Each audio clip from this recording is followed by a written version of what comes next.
Okay dear students, आज हम अपना नेक्स्ट टॉपिक डिस्कस करते हैं, that is comparing the alternative projects. अभी तक हमने जितने काम देखे थे उसमें नॉर्मली एक ही प्रोजेक्ट था जिसकी हम एनुअल वर्थ या फ्यूचर वर्थ या प्रेजेंट वर्थ या आईआरआर वगैरह वगैरह निकाल के हैंडल कर रहे थे। अब हम जरा ऐसा देखने की कोशिश करेंगे कि जब हमारे पास कुछ अल्टरनेटिव प्रोजेक्ट्स मौजूद हो उस वक्त हम फिर इसको किस तरीके से चलाते हैं। Most engineering projects can be accomplished by more than one feasible design alternatives. And these alternatives may require different amount of capital, different lives, different revenues and cost. हो सकता है किसी एक ऑप्शन के अंदर आपको 2 लाख रुपए लगाने पड़े, दूसरी ऑप्शन के अंदर आपको 6 लाख रुपए लगाने पड़े। लेकिन जिसमें आप 2 लाख रुपए लगाएं उसकी जो लाइफ है प्रोजेक्ट की वो हो सकता है 4 साल का बेनिफिट हो, और 6 साल और 6 लाख के केस में हो सकता है 15 साल का बेनिफिट हो। इसी तरीके से उनकी इनकम और उनके एक्सपेंसेस में भी अच्छा खासा फर्क होगा। तो जो फंडामेंटल क्वेश्चन हमारा यहाँ पे निकलेगा वो एक ही निकलेगा, and that is do the added benefit from expensive alternative bring a positive return relative to added cost. कि मेरे पास अगर दो प्रोजेक्ट है, दो मशीनें हैं, एक मशीन की कॉस्ट 2 लाख रुपए है और दूसरे की कॉस्ट 6 लाख रुपए है। तो मुझे देखना ये है कि ये जो मैं 4 लाख रुपए एडिशनल लगा रहा हूँ, इस 4 लाख रुपए एडिशनल लगाने से जो कॉस्ट, जो मुझे फायदा हो रहा है वो इस 4 लाख रुपए से ज्यादा है कि नहीं है। ठीक है, that's the basic idea. Do the added benefit from a more expensive alternative bring a positive return relative to added cost. This is the basic idea जिसके अराउंड हमारा ये पूरा कॉन्सेप्ट मूव करता रहेगा। हमारे पास जब हम थ्योरी पढ़ते हैं तो हमारे पास तीन मेजर किस्म के अल्टरनेटिव हो सकते हैं। एक अल्टरनेटिव जिसको हम कहते हैं म्यूचुअली एक्सक्लूसिव। म्यूचुअली का मतलब होता है आपस में, और एक्सक्लूसिव का मतलब होता है कि एक्सक्लूसिव एक ही हो सकता है। तो म्यूचुअली एक्सक्लूसिव प्रोजेक्ट्स वो होती हैं जिनके अंदर at most one project out of the group can be chosen. आपके पास 4 प्रोजेक्ट हैं, 2 प्रोजेक्ट हैं, आपको उनमें से कोई एक सेलेक्ट करना है, that is called mutually exclusive project. दूसरे प्रोजेक्ट हो सकते हैं जो कि इंडिपेंडेंट हो सकते हैं। इंडिपेंडेंट का मतलब है कि 4 प्रोजेक्ट्स हैं, चारों की अपनी अपनी रैंकिंग है। ठीक है, और ऐसा भी हो सकता है कि हम 4 के 4 सिलेक्ट कर लें, ऐसा भी हो सकता है कि हम कोई भी सिलेक्ट ना करें। म्यूचुअली एक्सक्लूसिव में आपने एक जरूर सिलेक्ट करना है, ठीक है, इसलिए कि म्यूचुअल एक्सक्लूसिव है, और एक से ऊपर नहीं करना। इंडिपेंडेंट में हो सकता है कि आप कोई भी ना करें, और हो सकता है कि आप सारे के सारे कर लें अगर आपके पास पैसे मौजूद हैं। एंड कंटिंजेंट अल्टरनेटिव या कंटिंजेंट प्रोजेक्ट्स वो होती हैं जिनका सिलेक्ट करना किसी दूसरे प्रोजेक्ट पे बेस कर रहा होता है कि आप ये वाला प्रोजेक्ट इस सिचुएशन में करेंगे जब वो वाले काम में आपको इस तरह बेनिफिट हो या इतनी उसकी सिचुएशन हो सके। तो ये तीन किस्म के प्रोजेक्ट होते हैं। हम इस वक्त जो नॉर्मली डिस्कस करेंगे, हमारा जो जो भी टॉपिक होगा वो भी म्यूचुअली एक्सक्लूसिव प्रोजेक्ट्स के बारे में होगा। ये मैंने इसको सॉल्व करने की कोशिश की है with the help of problem. मेरे पास दो अल्टरनेटिव हैं, alternative A and B, and these are mutually exclusive investment alternative with estimated net cash flows. Estimated net cash flows का मतलब है कि मैं ये देखने की कोशिश कर रहा हूँ मुझे ओवरऑल सेविंग्स कितनी मिल रही है सारे प्रोजेक्ट से। Useful life of each alternative is 4 years। मैंने यहाँ पे अज्यूम किया है कि लाइफ 4 years है, सेम लाइफ है। आपको पता है कि अगर लाइफ जो है वो सेम ना हो तो फिर कुछ और इश्यूज क्रिएट हो जाते हैं। उसके बाद MERR, कॉस्ट ऑफ कैपिटल, इसका 10% है। प्रोजेक्ट्स में एक में कैपिटल इन्वेस्टमेंट में $60,000 की इन्वेस्टमेंट है, और उसके बाद उससे फायदा ये होगा कि अगले 4 साल तक मुझे $22,000 का नेट सेविंग मिलेगी हर साल। ठीक है, सेल्वेज वैल्यू का मतलब है कि ये मशीन जो है ये 4 साल के बाद इसकी वैल्यू जीरो होगी, मैं उसको उठा के रोड पे फेंक दूंगा, दैट्स इट। दूसरा जो मशीन है वो है बी, और उसमें जो कैपिटल इन्वेस्टमेंट है वो $73,000 है, और जो मुझे रेवेन्यू मिलेगा वो मिलेगा 26,225। इसी तरीके से इसकी सैलरी वैल्यू भी जीरो है। अब मुझे डिसाइड करना है कि इन दोनों में से किसी एक को सिलेक्ट कर लिया जाए।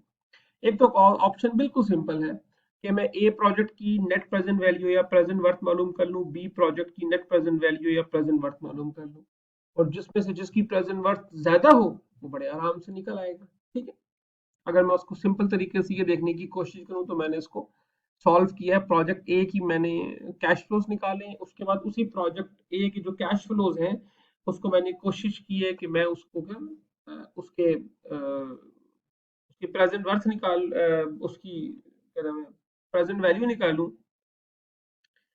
इसी तरीके से प्रोजेक्ट बी के भी मैंने निकाले हैं कैश फ्लोज।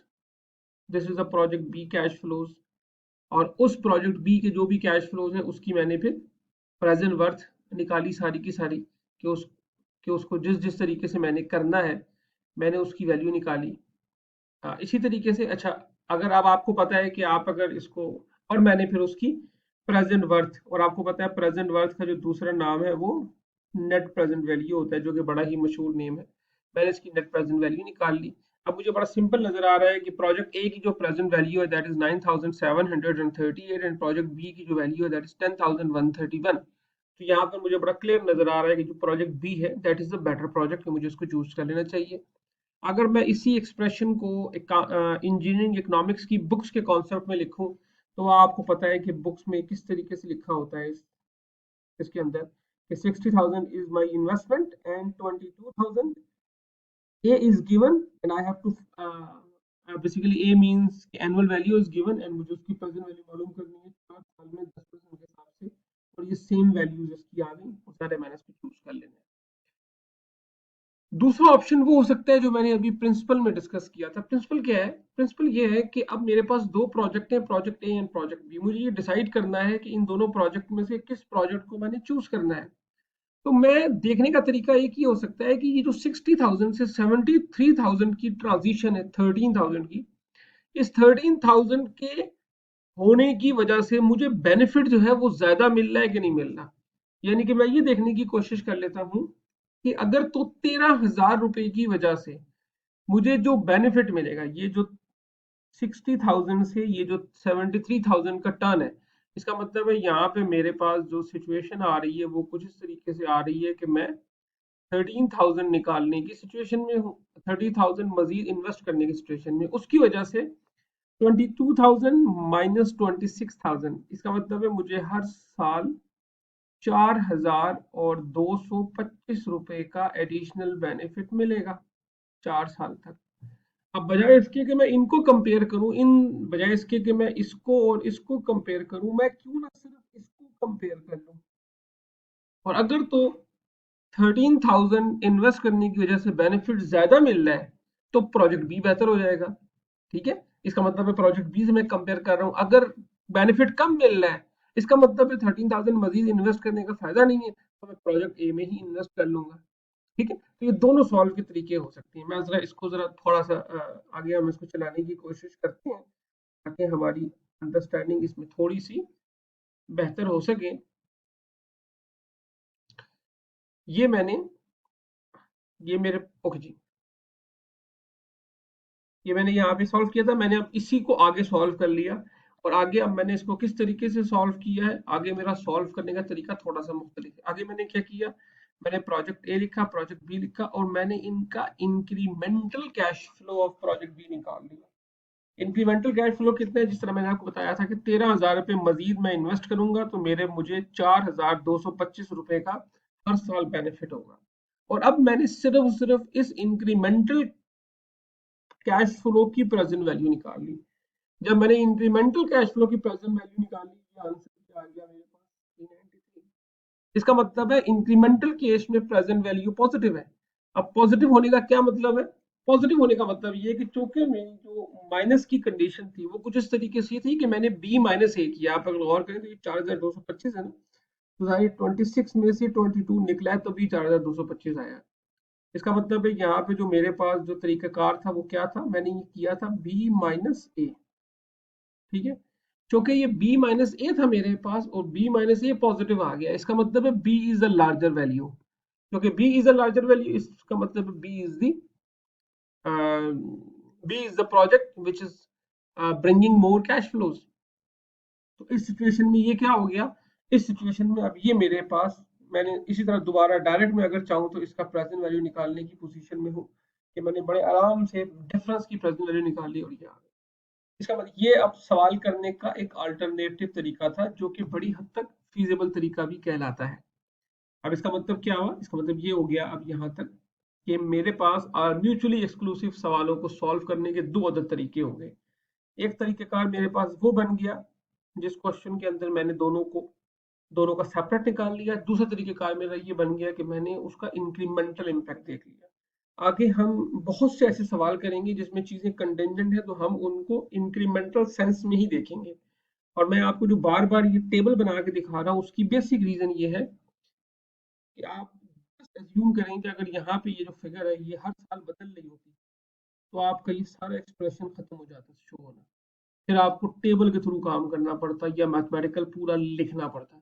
इसलिए मैं आपको अभी से टेबल वाला कॉन्सेप्ट बता रहा हूँ ताकि आपके लिए आसान रहे और आपको कोई प्रॉब्लम ना हो आगे जाके इससे रिलेटेड। चलिए हम आगे चलते हैं जरा।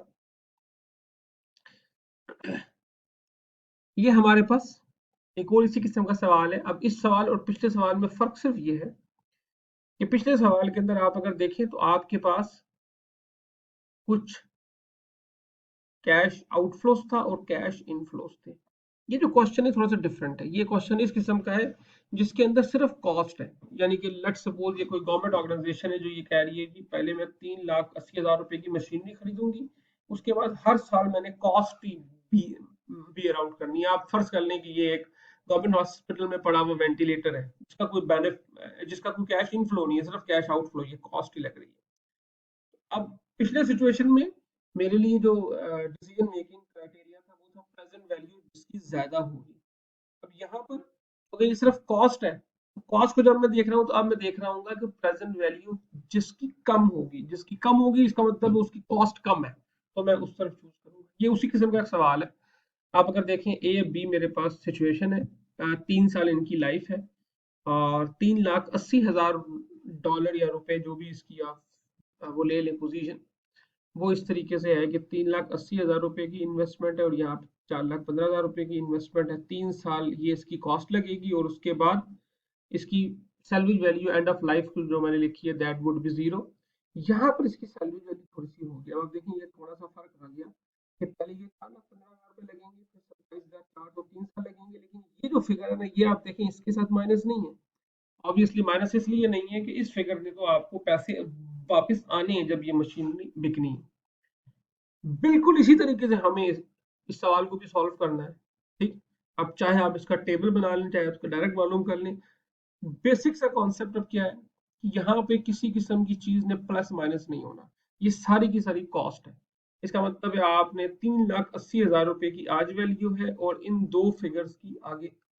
अब आप देखें यहाँ पे फार्मूला उस तरीके से अप्लाई नहीं हो पाएगा, इसलिए कि ये 38, 39 और 40 ये तीनों फिगर्स अलग अलग है। अब आपको इन सब की सेपरेट प्रेजेंट वैल्यू उठानी पड़ेगी। यहाँ पे आप फार्मूला फिर भी लगाने की सिचुएशन में है। अब हम इसको देख लेते हैं हमने इसको कैसे किया है ताकि आपको थोड़ा सा मजीद आइडिया क्लियर हो सके। आ, मैंने इसको बिल्कुल सिंपल तरीके से सॉल्व करने की कोशिश की है। मैंने इसकी डायरेक्ट फिगर्स लिखी हैं और फिगर्स क्या है जी, cost alternatives are those with all negative cash flow. जिस तरह मैंने कहा कि कोई पॉजिटिव नहीं है except for a positive possible positive cash flows element from disposal of assets at the end of project's life. वो अगर सामान जो बिक रहा है उसके पैसे आगे आगे अदरवाइज सिर्फ कॉस्ट है। This situation occurs when the organization must take some action and decision involves most economical way of doing it। अब हम इंटरेस्टेड किस चीज में, अब हम इंटरेस्टेड इस चीज में है कि most economical way of doing it क्या है। ठीक है, अब जो हमारा फोकस है वो है most economical way of doing it. इसका मतलब है कि वो वाली पोजीशन जिसमें मेरी सबसे कम कॉस्ट हो रही है। वही वाला मैंने काम किया कि पहले सी की प्रेजेंट वैल्यू निकाल ली, वो आ गई 477 और डी की प्रेजेंट वैल्यू निकाल ली, वो आ गई 463। अब आप अगर गौर करें तो यहाँ पे कौन सी फिगर है जो कि आप बेसिकली जो आपको कम कम कैश आउटफ्लो लगाना पड़ रहा है, that is project D. Project D वो वाली फिगर है जिसमें आपको कम कैश आउटफ्लो लगाना पड़ रहा है। 463 इज द आउटफ्लो। ठीक है, तो आपको इसमें कम आउटफ्लो लगाना पड़ रहा है। क्योंकि आपको कम आउटफ्लो लगाना पड़ रहा है इसलिए अल्टरनेटिव डी इज प्रेफरेबल। अब अगेन आप अगर इसको डिफरेंस के लिहाज से देखने की कोशिश करें तो डिफरेंस के लिहाज से जब आप देखेंगे तो present worth at the rate of 10% difference की फिगर आ जाएगी 13,470। ये आप देखें ये फिगर आ रही है पॉजिटिव में। अब इस पॉजिटिव का क्या मतलब है, चूंकि अगेन जो डिफरेंस है वो मैंने इस तरीके से लिया है कि सी माइनस डी। अब जो कि सी माइनस डी में जो कि पॉजिटिव फिगर आ रही है इसका मतलब है डी की जो कैश फ्लोज है वो ज्यादा है। ठीक है, क्योंकि डी के कैश फ्लो बड़ी अमाउंट के हैं इसलिए फिर ये वैल्यू पॉजिटिव बन जाएगी। आप अगर वैसे भी देखें तो डी की वैल्यू क्या है, -463 माइनस दोबारा -473, तो ये माइनस उस माइनस प्लस हो जाएगा तो ये 463। इसका मतलब है आप अगर इसको यहाँ डायरेक्ट माइनस करें तो भी यही वाली फिगर आएगी विद अ पॉजिटिव साइन। तो these are the questions of mutually exclusive projects. आपके सामने एक तरीकाकार ये है कि आप इनको सेपरेटली सॉल्व कर लें, दूसरा तरीकाकार ये है कि आप इनका डिफरेंस लेके सॉल्व कर लें। जो भी सॉल्व करेंगे जगह पर आप एक ही जगह पर पहुंचेंगे, लेकिन नॉर्मली ये प्रेफर किया जा रहा होता है कि आप इसको डिफरेंस लेके सॉल्व करें अगर ज्यादा कॉम्प्लेक्स सिचुएशन नहीं है। अगर कॉम्प्लेक्स हुई फिर आपको खतरा हो सकता है, इसलिए आप सिचुएशन देख के इसको सॉल्व करेंगे। आगे चलाते हैं जी अपने मजीद काम को। सेम थ्योरी जो मैंने अभी तक आपको बताई है वो उसी को इस स्लाइड पे रिपीट किया है। Must be kept in mind that differences among alternatives may occur in many forms. जो मैंने आपसे डिफरेंस की बात की थी, मैंने कहा है कि ये जो डिफरेंस है ये मुख्तलिफ फॉर्म्स में अकर करेंगे, ये कोई एक ही किस्म के डिफरेंस नहीं हो सकते। मे अकर इन डिफरेंट फॉर्म्स, ठीक है, एक्सपेंसेस, कॉस्ट, लाइफ, जो भी है। Ensuring a comparable basis for their analysis requires that any economic impact of these differences be included. किसी भी किस्म का डिफरेंस है आपने उसको शामिल करना है। You have to be include in estimated cash flow, आपने उसको शामिल करना है, ठीक है। अब वो कौन कौन सी किस्म के डिफरेंसेस हैं जो कि अकर कर सकते हैं। ऑपरेशनल परफॉर्मेंस के हो सकते हैं कि फॉर एग्जांपल स्पीड कितनी है वगैरह वगैरह कितनी है, क्वालिटी फैक्टर्स हो सकते हैं जिसकी वजह से इम्पैक्ट आए, और उनकी यूजफुल लाइफ वगैरह के इश्यूज, रेवेन्यूज के इश्यूज हो सकते हैं, एक्सपेंसेस के इश्यूज हो सकते हैं। इस किस्म की सारी चीजें जो कि exclusive project, mutually exclusive project को कंपेयर करने में फिर आपको हेल्प आउट करेगी कि आपने उसको किस तरीके से कंपेयर करना है। तो इस सिचुएशन में दो रूल्स सिंपल हैं जो अभी तक हम समझ चुके हैं।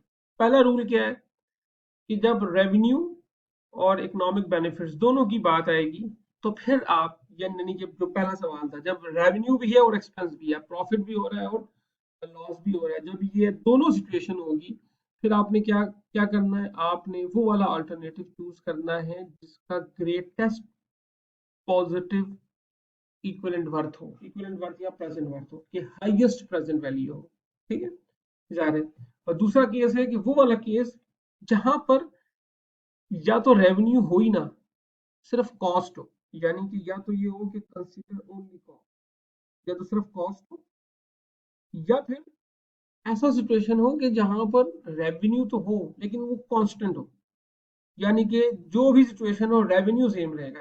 इसका मतलब अगेन कॉस्ट की बात आ जाएगी।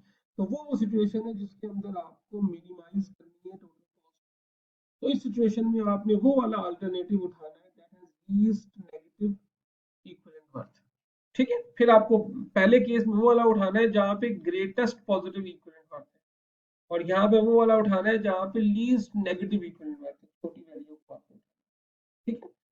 तो इस तरीके से ये आपके दो रूल्स बन गए, और ये रूल्स वही वाली चीज है जो अभी तक हम बिल्कुल समझ चुके हैं कि ये रूल्स किस तरीके से। तो these are the two rules जिसकी वजह से हम म्यूचुअली एक्सक्लूसिव प्रोजेक्ट्स को कंपेयर करते हैं। तो हम आगे इसकी भी एग्जांपल चेक करते हैं जरा। ये मेरे पास एक सवाल है, ये सवाल इस लिहाज से इंपॉर्टेंट है कि इसी सवाल को मैंने आगे एक और तरीके से भी एक्सप्लेन किया है। मेरे सामने चार किस्म के पंप्स हैं, P1, P2, P3, P4। ये जो पंप है इन चारों की लाइफ 5 ईयर्स है। इसका मतलब है there is no difference in their lives, ठीक है, चारों की लाइफ 5 ईयर्स है।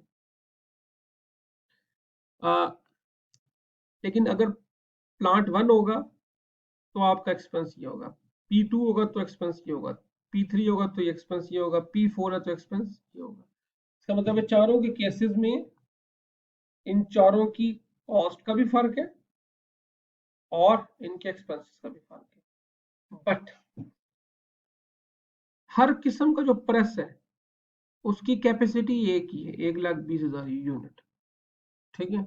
और 1,20,000 यूनिट जो है वो अगर बिकेंगे तो किस प्राइस से बिकेंगे, इस प्राइस से बिकेंगे।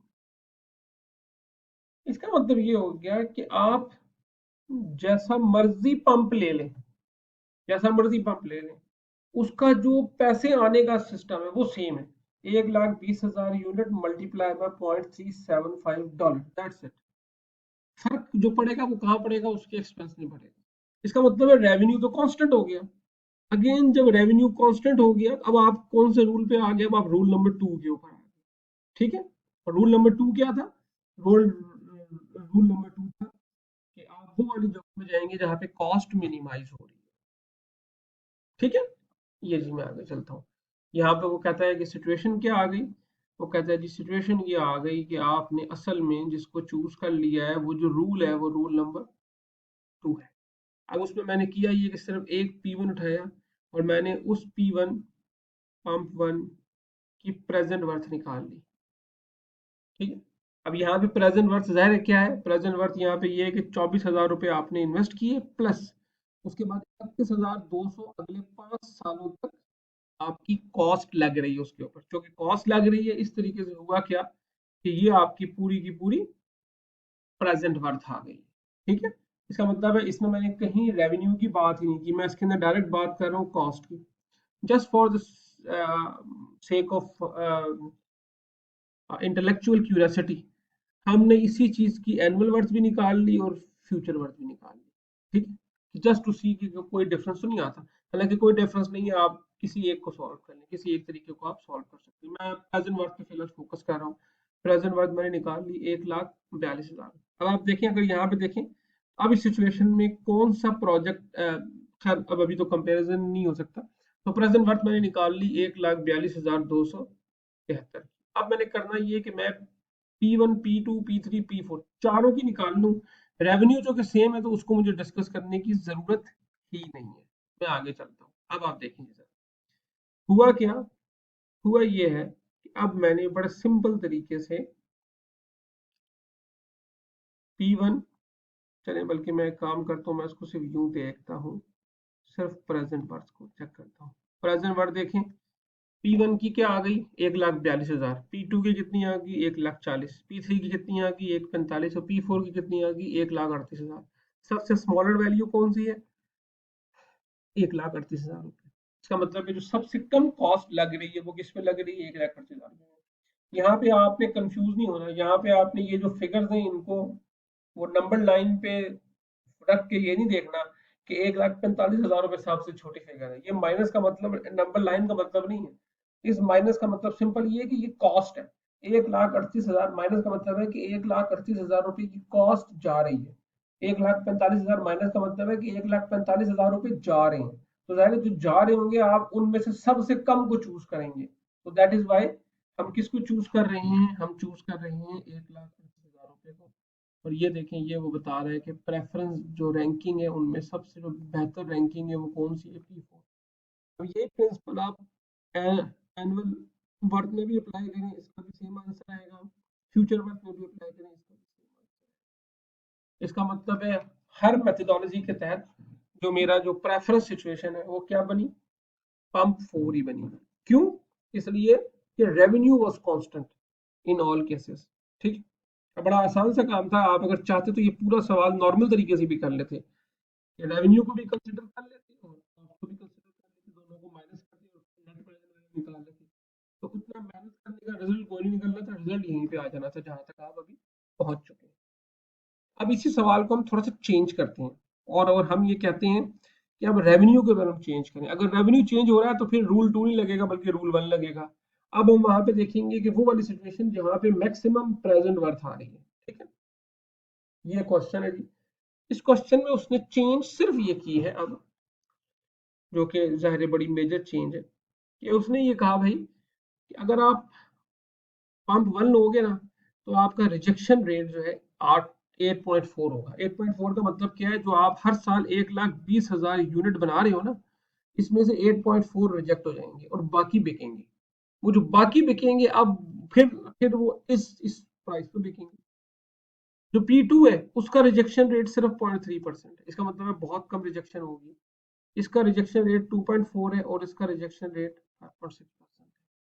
इसी तरीके से कैपिटल इन्वेस्टमेंट भी है सारों की, और टोटल एक्सपेंसेस भी दिए हुए सारों के। कितने कितने सालों के? ईयर्स आपको पता है, इसकी लाइफ कितनी है? इसकी इसकी लाइफ है जी 5 साल। ठीक है जी। अब आपसे वो पूछा जा रहा है कि अब बताएं कि विच प्रेस शुड बी चूजन। क्योंकि यहाँ पे रेवेन्यू भी चेंज हो रहा है नाउ। अब आप सिर्फ कॉस्ट पे फोकस नहीं करेंगे, बल्कि अब आप पूरे सवाल पे फोकस करेंगे और आप देखेंगे कि जी मेरा कितना रेवेन्यू था, कितने एक्सपेंसेस हैं, और अब सिचुएशन मेरी किस तरीके से चेंज हो रही है। ठीक है, अब आप एक्सपेंसेस माइनस रेवेन्यू निकालेंगे। मिसाल के तौर पर मैं अगर किसी एक सवाल की निकालूं, P1 की निकालूं, तो सिचुएशन क्या होगी? 1,20,000 यूनिट में से 8.4 रिजेक्ट हो गए, तो जो बाकी होंगे यानी कि 91.6%, 1,20,000 रुपए का 91.6%, वो यूनिट तैयार होंगे सही, उनकी प्राइस होगी $0.375 के हिसाब से, यहाँ पे उसकी रेवेन्यू आ जाएगा। माइनस एक्सपेंसेस आप कितना कर रहे हैं? 31,200 रुपये। इसका मतलब P1 की सिचुएशन में ये आपका फिर रेवेन्यू आ जाएगा इस तरीके से माइनस करने के बाद। फिर आप उसको कंपेयर कर लेंगे 5 साल के हिसाब से कैपिटल इन्वेस्टमेंट के लिहाज से। मैं इसको आगे करता हूँ। ये देखिए मेरे पास सवाल आ गया। और देखिए आपको जरा, ये उसने चूंकि P4 से उठाया, तो P4 आप देख लें, P4 का रिजेक्शन रेट कितना? 5.6%। अब आप देख लें सिचुएशन, कुछ सिचुएशन जो है अब वो किस तरीके से बेसिकली बन रही है, ये आप जरा थोड़ा सा फोकस कर लें ताकि थोड़ा सा हमें मजीद। 52,100,000 की इन्वेस्टमेंट है, कैपिटल इन्वेस्टमेंट। 1,20,000 यूनिट आप बनाएंगे, और चूंकि 5.6% रिजेक्शन रेट है, इसका मतलब है 1 माइनस 5.6% सही प्रोडक्ट होगी। इन दोनों प्रोडक्ट की कॉस्ट कितनी है? 0.375। आप जब इससे मल्टीप्लाई करेंगे तो आपके पास टोटल सेल्स आ जाएंगी ये, माइनस एक्सपेंसेस कितने? 22,000।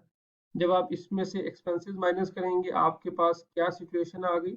आपके पास आ गई जी नेट इनकम या नेट सेविंग्स। ठीक है, ये जो नेट सेविंग है ये आपको अगले 5 साल तक मिलेंगी। तो 5 साल तक की सेविंग को मैंने किया क्या? मैंने ये उसकी प्रेजेंट वैल्यू ऑफ एन्युटी ले ली, और ये प्रेजेंट वैल्यू ऑफ एन्युटी ये मेरे कैपिटल एक्सपेंडिचर में से माइनस हुई, तो मेरे पास P4 की प्रेजेंट वर्थ आ गई 22,003। आपने देखा पिछले सवाल और इस सवाल में क्या फर्क है? पिछले सवाल में सिर्फ ये था कि मैंने रेवेन्यू को कंसिडर नहीं किया था, अब मैं रेवेन्यू को कंसिडर कर रहा हूँ इस पूरे सिस्टम के अंदर।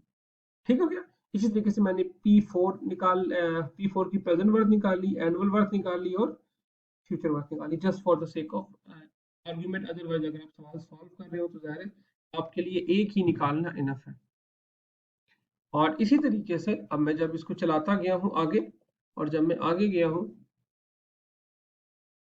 ये जब मैं आगे गया हूँ, अब मैंने इसी सवाल के अंदर इन सारों की अपनी अपनी प्रेजेंट वर्थ निकालनी है, प्रेजेंट वर्थ, फ्यूचर वर्थ। और अब आप अगर दोबारा इस पे गौर करें, जो अभी तक हम जो डिस्कशन कर रहे थे, अब आप अगर दोबारा इस पे गौर करें, जब आप देखें कि P1 13,000, 29,000, 21,000 और 22,000, अब जाहिर है मेरे लिए सबसे बड़ी फिगर कौन सी है? ये वाली है। ठीक है, तो इस सिस्टम में अब मेरे लिए जो अल्टरनेटिव बड़ा है वो P2 है। आप अगर देखें एनुअल वर्थ में भी यही बड़ी फिगर है, और इसमें भी यही बड़ी फिगर है। रेवेन्यू वाले केस में रूल 1 है, जिसके अंदर आपने करना क्या है कि आपने हायर वैल्यू को चूज करना है, और कॉस्ट वाले केसेस में आपने लोएस्ट कॉस्ट को चूज करना है। ओके जी, so this is the reasonable concept, जो कि हम जब प्रोजेक्ट अल्टरनेटिव प्रोजेक्ट्स होंगे, म्यूचुअली एक्सक्लूसिव प्रोजेक्ट्स होंगे, फिर हमें उसको इस तरीके से सॉल्व करना पड़ेगा कि बाज वक़्त हम उनको सेपरेट सॉल्व कर लेंगे, बाज वक़्त हम उनका इंक्रीमेंटल एनालिसिस ले लेंगे। अगर उसमें रेवेन्यू और कॉस्ट दोनों होंगे तो आप मैक्सिमम वैल्यू वाले को चूज कर लेंगे। अगर सिर्फ कॉस्ट की बात है तो फिर आप समझ लें उस कॉस्ट को, चूंकि आप उसकी प्रेजेंट वर्थ ले रहे हैं, फिर आप देखेंगे कि सबसे मिनिमम वैल्यू कौन सी है, चाहे प्रेजेंट वर्थ हो, चाहे एनुअल वर्थ हो, चाहे फ्यूचर वर्थ हो। बार बार ये बात याद रखें कि जब हम बात करते हैं प्रेजेंट वर्थ की, तो प्रेजेंट वर्थ या नेट प्रेजेंट वैल्यू, ये दोनों फिगर्स का मतलब असल में एक ही होता है। Thank you guys, I hope कि आपको ये बात समझ आ गई होगी।